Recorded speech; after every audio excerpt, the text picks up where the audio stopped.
I'm unfortunately guilty of not being one of those very conscious parents and not appreciating my son for everything that he is. He is very different. He's very full on. He is really out there. He is very clever. He just does not goddamn stop even in his sleep like your son.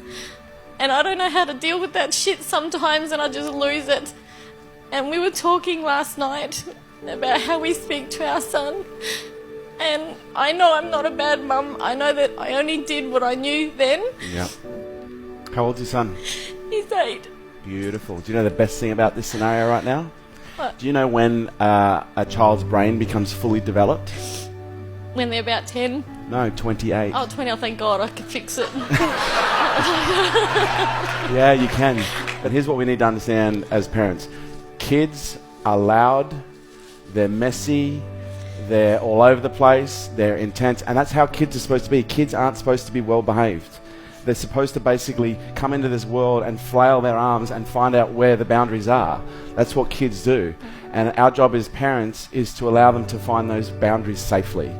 And sometimes it's hard because what kids do is they come into this world and they behave in ways that press our buttons because we see so much of ourselves, in those children. What our kids need more than anything else is they need to learn how to regulate. Most of you who don't know how to regulate is because your parents never demonstrated it to you. Because when a child is having a meltdown, what do most parents typically say? Stop it. Just stop it. For God's sake, stop it. Go to your room. I'm sick of hearing you carrying on. Whereas what a child needs in those moments is a nice, calm parent in the midst of a shitstorm is just to get down on one knee and grab them and bring them in and just hold them and say, it's going to be okay. Just breathe. Just breathe. A child can feel the quality of your presence. And if you're just being with a child, but you're not present with a child, they will literally behave in all sorts of abstract ways because all they want is to feel your presence. Because every time you get pissed off, they may not get the form of presence that they want, but they get the energy. They get the connection.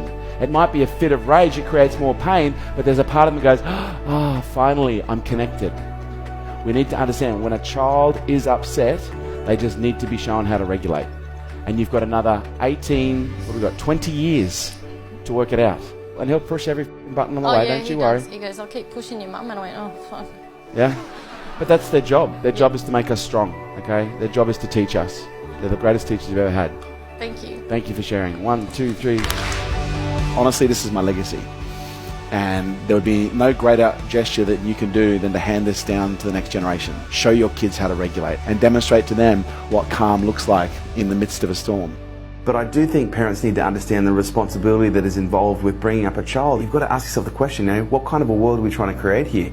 The more you work on your personal issues, the less chance you have of transferring it onto them, and them having to deal with it. Pass down wisdom, not wounds. The greatest opportunity our kids have is by learning through the best example that we can give them. Our species really is dependent right now on a new generation of thought leaders coming through who are healthy, who are happy, who are balanced, who can look at things in a more conscious way and make better decisions than some of the decisions we're making right now collectively. I look at my business, I look at everything else, and he's my greatest legacy. I don't see myself leaving behind money. I'm leaving behind this incredible human being that if I condition, support, train and coach properly, he's going to be able to create and affect 10 times the change that I have in my lifetime.